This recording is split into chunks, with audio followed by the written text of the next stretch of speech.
नमस्कार, मैं GRS news के लिए गिरीश शेखरवार। आज का ब्लॉग में अमेरिका और भारत के मध्य उस ट्रेड डील को लेकर केंद्रित करना चाहूँगा जिसका कि आशंका पूरे देश को थी। यहाँ तक कि जो आर्थिक विशेषज्ञ हैं उनको भी थी, और वही होता हुआ दिखाई दिया। अपने धन्ना सेठों को बचाने के लिए जिस प्रकार देश के प्रधानमंत्री ने किसानों और देश के लघु एवं सीमांत उद्योगों के लिए मुश्किलें खड़ी कर दी हैं, उसका आभास उन्हें थोड़े दिन बाद होगा। यहाँ तक कि पूरा देश इस बात को भुगतेगा। टैरिफ बार के बाद जिस तरह ऐसा महसूस हो रहा था और जिस तरह से भारत सरकार के अधिकारियों द्वारा बातचीत की जा रही थी, वो ये दर्शाने को काफ़ी थी। और इस धमकी के बाद कि अगर उसने मन मुताबिक ट्रेड डील नहीं की तो उस पर 500% टैरिफ लगा दिया जाएगा। एक तरह से ट्रंप ने क्या भारत के सिर पर गन पॉइंट पर रखकर इस तरह का समझौता कराया है। आप सब लोग प्रधानमंत्री की उस बात को नहीं भूले होंगे जिसमें उन्होंने कहा था कि वो देश के किसानों, पशुपालकों और देश की मान प्रतिष्ठा को लेकर ऐसा कोई समझौता नहीं करेंगे जिससे कि देश की प्रतिष्ठा और आर्थिक समस्या को परेशानी आए, भले ही इसके लिए उन्हें व्यक्तिगत नुकसान भले ही झेलना पड़े। इसका व्यक्तिगत नुकसान क्या है ये तो पता नहीं लगेगा, और न ही इसकी खबर हमें सरकार के जरिए मिली है कि आखिर उन्होंने अमेरिका से किस तरह का व्यापारिक समझौता किया है। हालांकि ये बताया गया कि अब टैरिफ 18% होगा, लेकिन इसकी जानकारी नहीं दी गई कि आखिर पहले जिन वस्तुओं पर 2 या 3% कर लगता था, आज 18% कर के बावजूद भी इसे भारतीय जनता पार्टी के प्रवक्ता प्रधानमंत्री मोदी का मास्टर स्ट्रोक बता रहे हैं। ये बात बिल्कुल समझ से परे है। बांग्लादेश जैसा देश जिन पर कि अमेरिका ने टैरिफ लगाया, उसके जवाब में भी बांग्लादेश ने अमेरिका पर उसका ज़्यादा टैरिफ लगा दिया। क्या हम बांग्लादेश जैसे देशों से भी गए गुजरे हैं?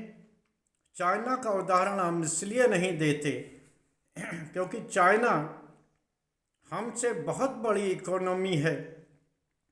इसका खुलासा न सिर्फ देश के कॉरपोरेट मंत्री पीयूष गोयल, यहाँ तक कि विदेश मंत्री एस जयशंकर कर चुके हैं। चाइना ने भी अमेरिकी उत्पादों पर ज़्यादा कर लगा दिया है। अन्य तमाम ऐसे देश हैं जिन पर कि टैरिफ अमेरिका ने लगाया है, उसके जवाब में उन्होंने भी अमेरिका की वस्तुओं पर टैरिफ लगाया है। लेकिन मेरे देश ने क्या किया है? मेरे देश ने अमेरिका से आने वाली वस्तुओं पर 0 टैक्स कर दिया है। आखिर इसका कारण क्या रहा, और भारत को आखिर किस दबाव में पशुपालकों और किसानों को बर्बाद करने वाली डील की ओर जाना पड़ा। हालांकि सरकार ने इस बारे में अभी कोई जानकारी नहीं दी है, लेकिन जिस तरह से बीजेपी के प्रवक्ताओं द्वारा अमेरिका से ट्रेड डील को लेकर ढोल पीटे जा रहे हैं, वो ये बताने को काफ़ी है कि आखिर देश के मान प्रतिष्ठा और देश की अर्थव्यवस्था के साथ किस प्रकार सरकार ने खिलवाड़ किया है।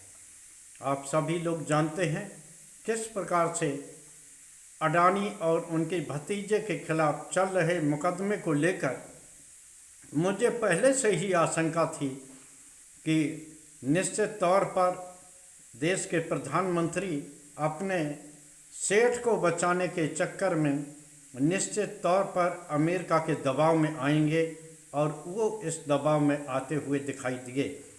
और इस ट्रेड डील की जानकारी हमें सरकार के जरिए नहीं मिली, सरकारी मीडिया के जरिए नहीं मिली, सरकार के प्रवक्ता के द्वारा नहीं मिली, बल्कि ये जानकारी हमें अमेरिकी राष्ट्रपति ट्रंप और वहाँ के कृषि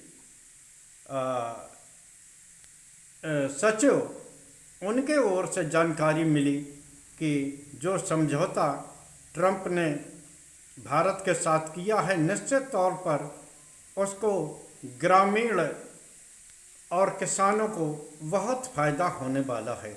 यानी कि हम ये मान सकते हैं कि निश्चित तौर पर भारत सरकार ने अपने उद्योगपति मित्रों को बचाने के लिए भारत की मान प्रतिष्ठा और देश के कारीगरों, किसानों, पशुपालकों और उद्योग जो जगत से जुड़े हुए हमारे लोग हैं, उनको उनके गर्दन पर छुरी चलाने की कोशिश की है।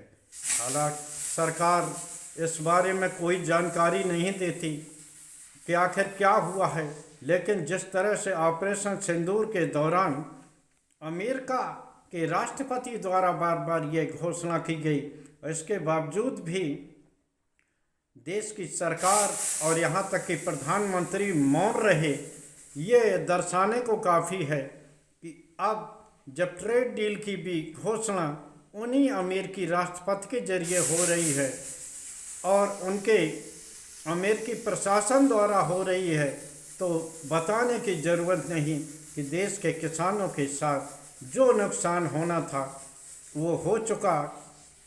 अब कम से कम देश के प्रधानमंत्री, जो कि नेता प्रतिपक्ष को या विपक्षी दलों को सदन में बोलने नहीं देते, यहाँ तक कि उनके माइक तक म्यूट किए जाते हैं, यहाँ तक कि जो नियम कायदे से संचालन होता है उस संचालन में भी बाधा खड़ी करते हैं।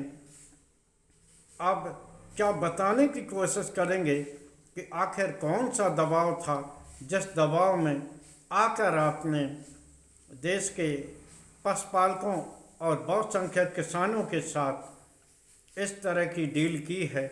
आज के ब्लॉग में बस इतना ही। जय हिंद, जय भारत। कल फिर किसी नए मुद्दे पर आपके साथ जुड़ने का प्रयास करूंगा। जय हिंद।